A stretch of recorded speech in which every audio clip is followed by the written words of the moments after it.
You're listening to The Echoes with me, Emily Andrew, the self-development podcast that explores personal stories, powerful tools, and an insight into the wide world of mental, physical, and spiritual health.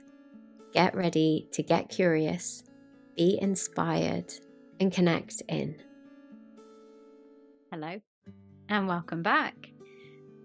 This episode and all future episodes are going to be sponsored. And I don't know if it really counts, but it's going to be sponsored by me. And let me explain this, because that probably sounds quite odd. I have quite a wide range of experience in areas that maybe some of you don't know, especially those of you who've only really got to know me through EFT. And during my hiatus and my time of doing lots of things and not really having time to do the podcast, I realized that I really needed to simplify my life. And part of that is to join it together and allow myself to change, but also to integrate. And that all sounds very elusive, but this episode is going to be all about that. And I want to give you a kind of an insight into me and how I got into this work and how I'm going to be showing up and serving in a whole load of different ways. It was really daunting to bring the podcast back because it was another commitment. It was another commitment into something that I had to do. I had to show up with. And anybody that has multiple hats, whether that be a job, a family life, or anything, that we wear so many hats, and a lot of the time the work that we do becomes our identity. And we often forget that we are not our job. We are not just as we're not our thoughts. So it can be quite hard sometimes to allow ourselves to pivot into different things. And I know for me, change has been a real theme of my life, even when I haven't really wanted it to. But I knew that I needed to simplify the way that I work, because it is very disjointed in many ways. And you probably don't know this, but I have been a Pilates teacher since 2014. It was how I got into the wellness world.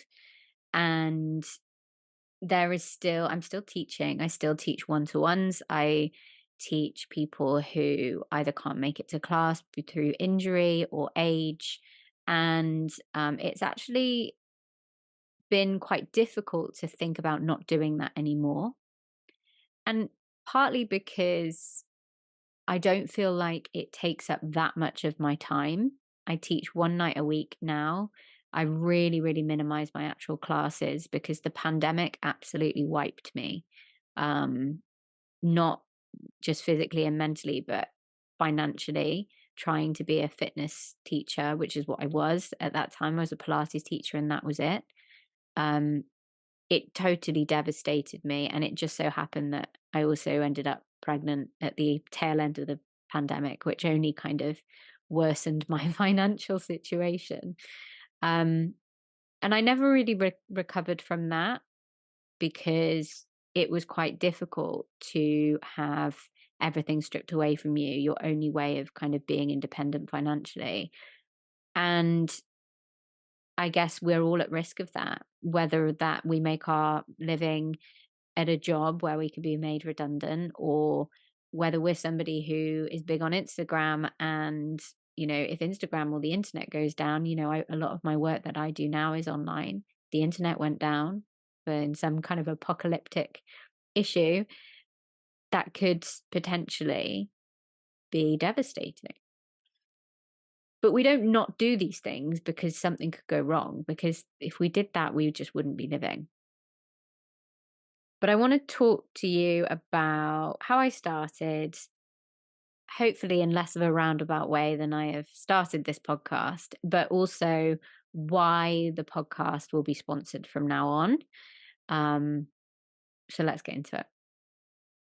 So I'm going to give you a really brief rundown. My story is quite a long, rambling, funny old road. So I'm not going to go into like the big part of it. I have actually got a book that I self-published myself called Stardust, and that really details a lot of my life. So I'm not going to bore you with going into all of that now. But I guess if we're thinking about work, the main thing to know about me is I grew up wanting to be an actress. That was all I ever wanted. That was my dream. And I got quite far along in becoming or training into being an actress until my struggles with mental health and eating disorders really got in the way. So in 2012, I was hospitalized due to an eating disorder. I was depressed, I was suicidal. And when I went back into day treatment in 2013 and subsequently kind of got through that part of it, I left the service, not recovered because recovery isn't that clean and easy, unfortunately.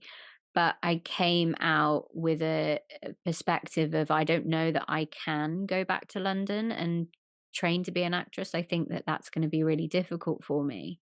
So I need to think about what else to do. And I joined a gym after I left treatment because I was so used to dancing, not well, I hasten to add, but dancing and training. And I had really missed that physical aspect of moving my body in recovery because it was something I wasn't allowed to do.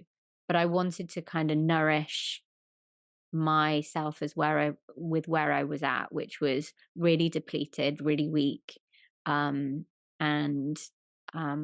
what I didn't know then, which I know now, I had kind of irreparable issues that I had created through my illness. Um, so I went to a gym, and I remember I looked in one of the rooms, and everyone was lying down on the floor, and I thought, hey, I think I could do that. That looks like a class I could do. Um, and that was a Pilates class. I went in, I loved it. I thought I was so good at it. I thought it was so easy. I just thought, because I'm hypermobile, and I thought Pilates was about flexibility because it wasn't really taught to me as I would teach it now. A lot of the technique was lost in a big group gym environment. So I thought I was shit hot at Pilates. And I thought, oh, well, maybe I could do this because I really believe that exercise shouldn't just be about making your body smaller. And although I wasn't fully recovered, I, still had some lasting issues with my mental health and with my relationship with food. I was still in the kind of mindset of we need to change the way that we talk about diet and exercise. And I want to stop or prevent people, if I can, from going down the same route that I did. And the gym environment is really toxic. It definitely was back then. I think it has changed slightly, but that's a story for another day, possibly. So I ended up training to be a Pilates teacher. So in 2014, I qualified and I was a Pilates teacher. And I realized that just doing Pilates wasn't going to get the audience that I wanted because a lot of the people that saw Pilates saw it as something like I did, lying down on the floor, really easy. And it wasn't until I actually trained in Pilates that I realized how hard it could be and how good of it, like how technique really mattered. And I used to love it when I used to get, we used to have kind of visiting people from the army come to the gym and they'd come in and I'd always, because I was working on reception, I'd always be like, oh, I'm doing Pilates class. And they'd be like, okay, I can smash that easy. And then I'd really make them suffer. And it was absolute joy. But it was really adaptable. So whether you were somebody who was really physically fit, but maybe didn't actually have that much functional strength or movement or that much core strength, or whether you were someone that was limited in their abilities and their movement, I could adapt it to people. And it was really inclusive. And that's what really mattered to me.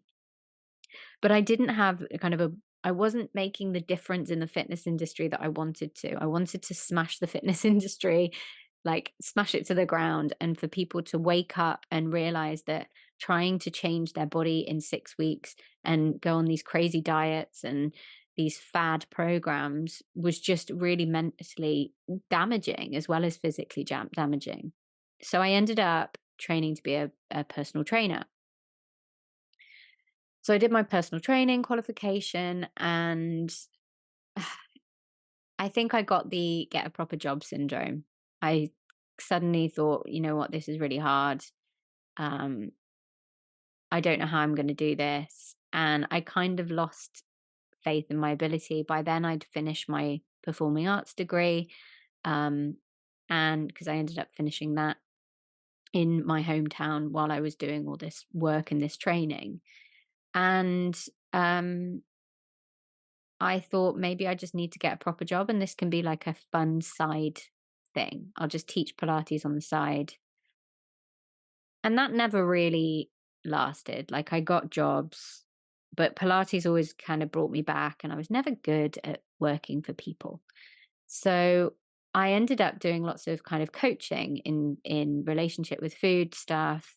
I had a Pilates program called the 6 Week Shape Up, which I absolutely adored because it was seen as a Pilates program, but actually what we really did was we looked at ditching the damaging diet cycles and um, helping to nurture a more positive relationship with food and body image and exercise. All of the things that I never really saw when I worked at the gym. And I adored it. I absolutely loved it. And I carried on in that way for a while. Life got in the way. I moved, kept getting proper job syndrome and went and got like a part-time job as a web designer. And I worked at a company that made credit cards and I did all these things, and got married and all of that stuff. But my passion for working with people and helping people never really went away. And I knew that I wanted to work with eating disorders because a lot of the eating disorder treatment that I went through didn't really work for me at the time. I had gone through eating disorder treatment 3 or 4 times. And I think looking back now, I got puzzle pieces every time I went. It wasn't all for nothing, but it was a really hard thing to do. And I, so I started really figuring out how I could serve the person that I was however many years ago, the person not just with eating disorders and disordered eating, but this person that had this view of themselves that they were not good enough, that they would always feel crap, always feel anxious, that they'd never really amount to anything, and had all these like negative things and thoughts and feelings going on in their head. The person that couldn't deal with their emotions, the person that wasn't seen, the person that just desperately wanted to be acknowledged and to be loved. And no matter what they did, felt alone. I wanted to help that person that I was because I saw it everywhere in all the people around me, from a really small amount of that to a really big amount of that.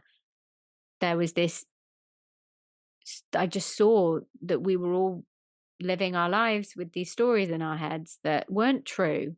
They were given to us, or we had created them and they were dictating our lives and they were minimizing our lives and making us kind of limit ourselves. And I wanted to do something about that, but I wasn't sure how. So I kept on with the Pilates route. I trained as a bar teacher and in kind of postnatal work, and the pandemic hit. And as I said, it all went to shit. Obviously I couldn't teach anymore. And what I did was I actually, before that, had a was it? I can't remember when I fully launched this thing. Basically, I have always recorded Pilates videos for my clients.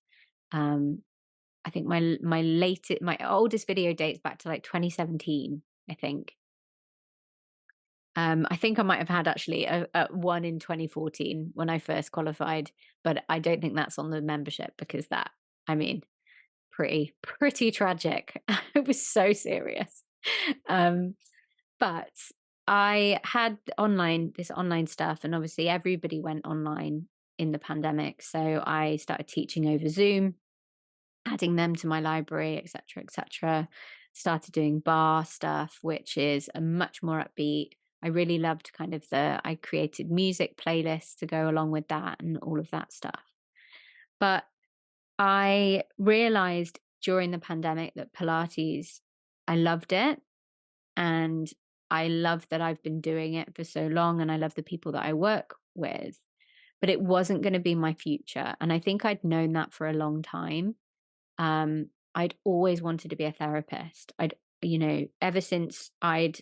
Ever since I'd had to kind of totally change my life and leave acting and recovered, it was like I wanted to help people, and I just hadn't had the word or the kind of vocation to put it onto.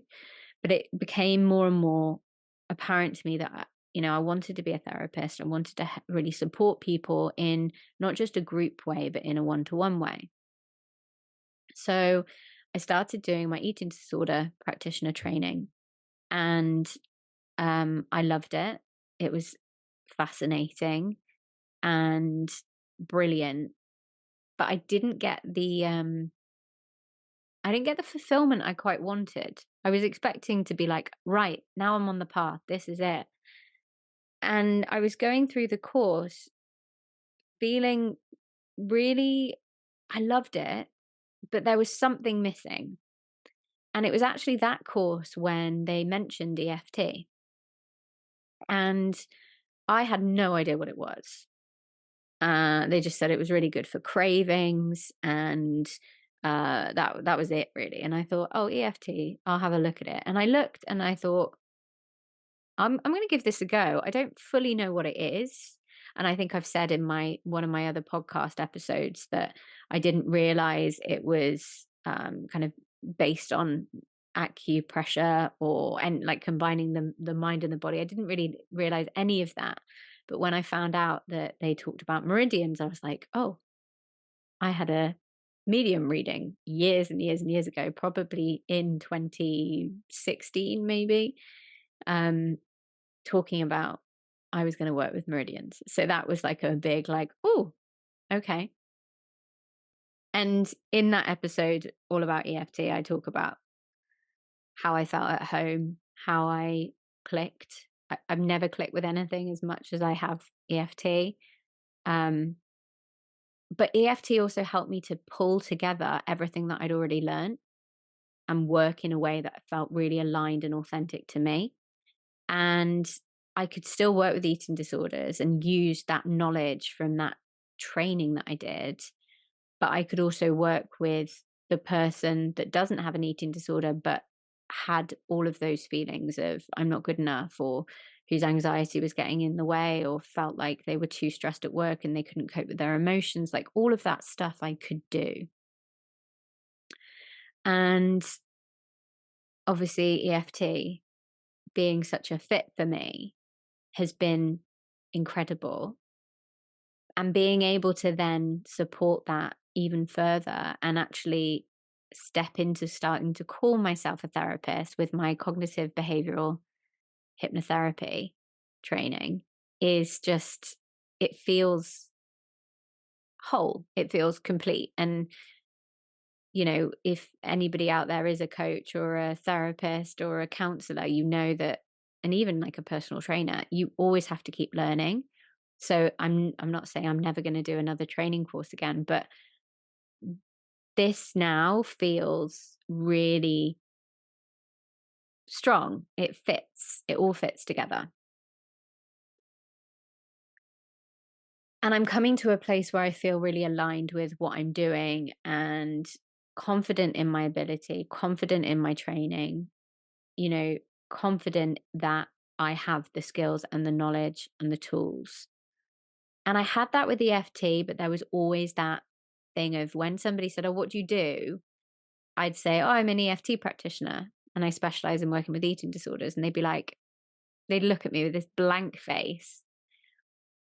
And I just wanted to be able to say, "Oh, I'm a therapist." Maybe, like, have I spent all this money and done all of these hours and all of this work just so I can call myself a therapist? Um, no, I haven't.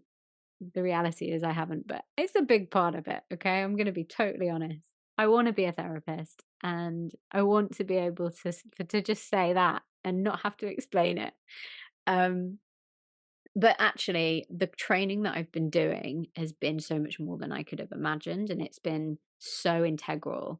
Like, my results with clients has got even better because there is so many different aspects that I can put into a session, not just EFT, but we can actually look at how they can implement these changes into their lives that helps, the behavioral stuff and there's just so much, and it's brilliant. So what I'm saying here is that I am really happy with where I'm at. But the problem that I found when I was kind of getting really overwhelmed with all of this stuff that I'm doing was, what's got to give? Like, what do I have to let go of? Because I can't keep doing it all. I'm still teaching Pilates. I'm still doing my kind of personal training Pilates stuff with my one-to-one clients. And those clients are people that I adore, and I'm really invested in their results. They're people that have had really significant accidents, and one of them is my grandpa as well. He's 90, he's my oldest client. And we're helping him with his balance and his mobility. And we've been doing it for 5 years, and he's just got better and better. At 90 years old, his balance is better than it was when he was 84. And that's something. Um, So that means a lot to me. I don't put it on Instagram. I don't talk about the fact that I do Pilates or anything like that, and bar. But it means something to me because some of the people that are are, are on my membership that I'm going to talk about in a bit, but the people that I work with that come to my classes, I've been teaching them for nearly 10 years. And that is a big chunk of time. And in that time, there has been loss, and there has been grief, and there has been love, and there's been happiness. And to turn around and just be like, I'm not doing that anymore. I'm not there yet. I don't feel like I can do that. If those people left, then maybe I'd feel differently, but I'm not giving up on the people that have been working with me for that long.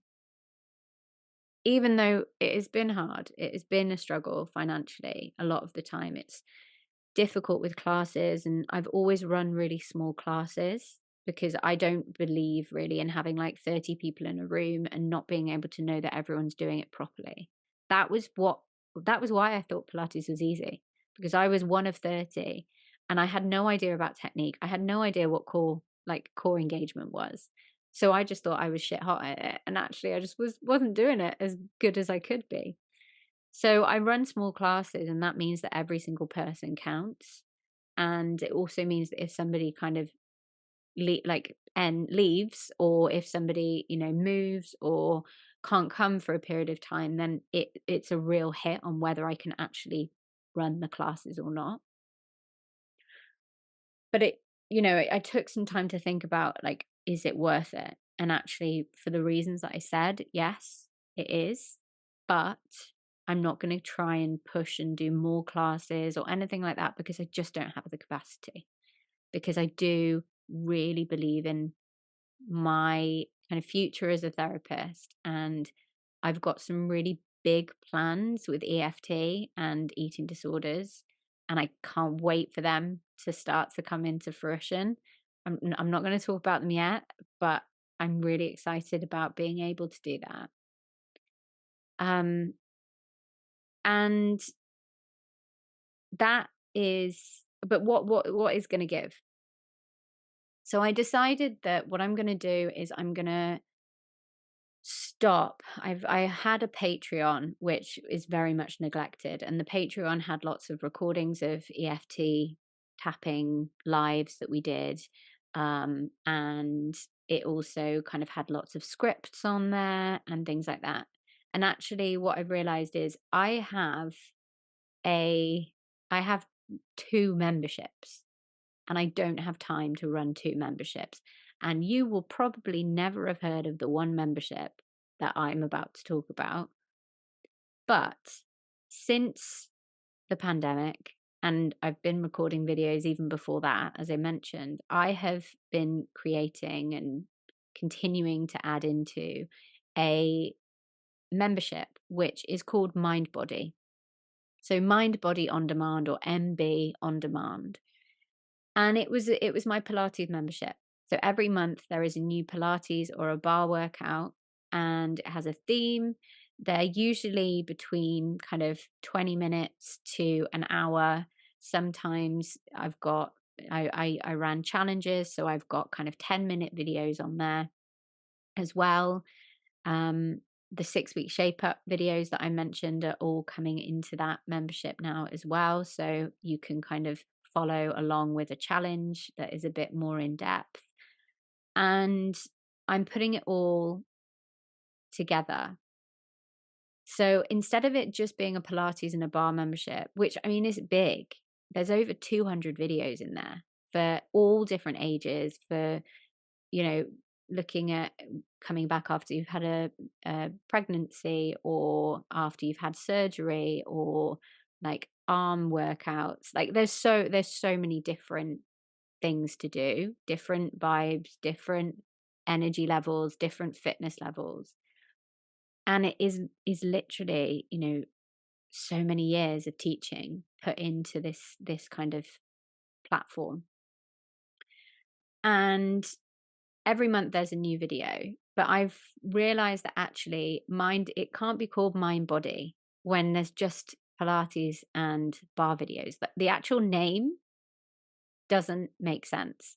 And so I've got a couple of meditations on there anyway, because I love kind of creating things like that.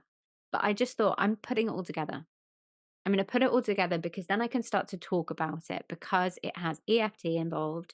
It will have guided relaxations on there. There will be a wellness focus, and it will be kind of a one-stop shop for people who are interested in creating that idea about whole health. So we're not just talking about fitness. We're talking about moving your body in a way that feels good. We're talking about looking at your mindset, looking at how you can emotionally kind of grow. And I'm putting it all together because then I can talk about it. And I'm really excited to do it. I'm a bit daunted because it's such a big thing. And as I don't know if it's just in me, but like the thought of committing to something long term is always really scary. But I've really, really thought about this, and I've realized that I've been committing to this thing for years. So why does it matter if I start talking about it? Um, the people that are on there really love it, and it's not huge. I'm not going to pretend like I've got thousands of people on there because I haven't talked about it. But I think it's really valuable, and it's only going to get better and better and better. So this podcast, The Echoes, is going to be sponsored by Mind Body on Demand from now on, because I'm going to make myself talk about it, because I should be proud of creating something that has that amount of content. And I should be proud of wanting to bring in mind and body together in one way, in one platform that is away from that kind of damaging diet culture. I still believe in what I believed in back then. And obviously opinions changed and ideas change, and the way that you approach things change, but in essence it's still me. Like, I still really believe in being able to support people with their relationship with food, with their relationship with exercise, and their relationship to themselves. And this is what this is going to be all about. It's like a one-stop shop. So because I am starting to talk about it, and because I'm going to say that this podcast is going to be sponsored by Mind Body on Demand from now on, I want to give you guys an offer. So for listening to this, I want to give the Echoes, listeners of the Echoes. Do we have a thing? Do we have something that we call ourselves? I don't know. I'll put that on the ideas board. The things to do list. Oh my gosh, it's just so long. So, with Mind Body on Demand, you can get 14 days free anyway. So it's a cancel anytime monthly subscription where you can try it for 14 days. And then if you don't like it for any reason, you can cancel. If you start paying as well, you can cancel anytime. So you're not like tied into any kind of contract. But for the people that listen to the echoes, I've created a special discount, and this discount is limited. I couldn't just keep it to thousands of people. But it is limited, but there should be plenty if you take advantage of this offer as soon as you can. And what the offer is, it's 50% off for 12 months. So you get 14 days free and then you get a half price for 12 months. And that means it's just £7.49 a month, which for the amount that is in there is a bit ridiculous. But I'm really excited to share this with you. And part of kind of my dream for this is to have a community of people, people who are interested in all of those elements that I've talked about, or even just parts of those elements, and then they're curious about the others. So I'm really keen on getting people that do feel aligned with kind of nurturing or healing their relationship with food, with exercise, with themselves, and creating more freedom to step into who they are. Just a place to go. So that's what I'm doing with this. That's why I'm excited. So for less than one Pilates class, so Pilates classes, depending on where you're at, I think gyms probably are about a fiver, but small classes, I mean, my classes are £10 pay as you go. Classes in the centre of Cheltenham, you're probably looking about £14. It's quite wild, to be honest. But pretty much for the price of one class, you are going to get access to hundreds of hours of videos. You're going to get access to everything. And I think that is really affordable for people. And obviously, it's cancel anytime. So you've got absolutely no worry about being tied into anything. And that's it. That's my change. I'm going to bring everything together and stop feeling so disjointed, because it's hard when and I think a lot of us are in this position where maybe you didn't grow up with a dream like I did. Maybe you absolutely had no idea what you wanted to do. But, I had a dream. I had something I knew I was going to do. I had absolutely no doubt in my mind that was going to be where I ended up, and it didn't work out like that. And I left going, I don't know what to do. And you go through all of these different phases of trying to figure it out. And maybe you're still on that path, and that's fine. And I think all of us will be to a certain extent. But there's no shame in the growth and in pivoting and changing. I think that's what I really want this podcast to be about. I want to be able to acknowledge the different phases of my work life, because to pretend like I've always wanted to be a therapist since I was little would just be a lie. And I think by acknowledging all of the different parts, all of the different changes, all of the different pivots, acknowledging that to myself, I was actually able to see the value in everything properly and go, well, this isn't all different. Yes, it's different in terms of Pilates is very different to EFT. EFT is very different to kind of personal training. But it all blends together. And actually on some of the videos that I've done on this, on my membership site, there was actually EFT in them. So we do like Pilates and we do stretching and we do EFT without it being EFT. It's more kind of the tapping on the acupressure points. So it's more kind of just the somatic element of things. But why the hell can't things go together? Why can't we integrate all parts of ourselves? Like, we need to we aren't just one thing in life. I am all of these things and more. And if you take one of those things away, it doesn't make me any less. And I think that that's something that we get so caught up in. It's like, who am I? What am I doing? And a lot of the time we think what we're doing is who we are. And that's not true. Who we are in our very essence is something that is you can't describe who we are. I'm going to get deep. I won't get deep. But the point is, pivot if you need to pivot, change if you need to change. And if you've grown through parts of you that you're not proud of, or you feel a certain way about, then I urge you to kind of look at that with compassion, because if I didn't go through all of those stages of my growth, and if I thought, oh, I can't change this now, I can't, I'm so into EFT. If I train as a hypnotherapist, people are going to think that I'm not going to do EFT anymore. And that's crap, because I love EFT, and EFT, like I said, it's my home. Like, I feel so connected to it, but it's an addition. It's not a subtraction. And that's the thing. We can have so many of these different parts of ourselves, and we can bring them all together because we are totally unique. That's what makes us bloody unique, is the fact that we are somebody who does all this stuff, but also likes zombie books, or yes, that's me. Or, likes to go and, I don't know, get naked on beaches. That's not me, but I mean, never say never. Let's just be it all. And but also not overwhelm ourselves, but from having to keep it all separate, which was what I was doing. I don't know if this episode has made any sense. It's kind of made sense to me, I think.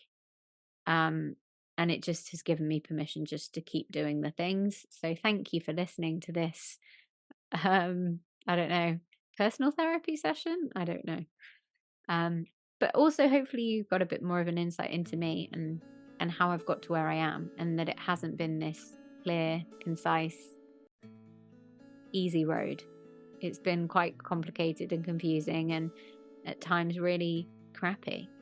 But moving away from the seas, it has been wonderful. And I'm really glad I'm here, and I'm glad that I'm sat here talking into a microphone, hoping that somebody's going to hear this and talking about the things that I'm passionate about.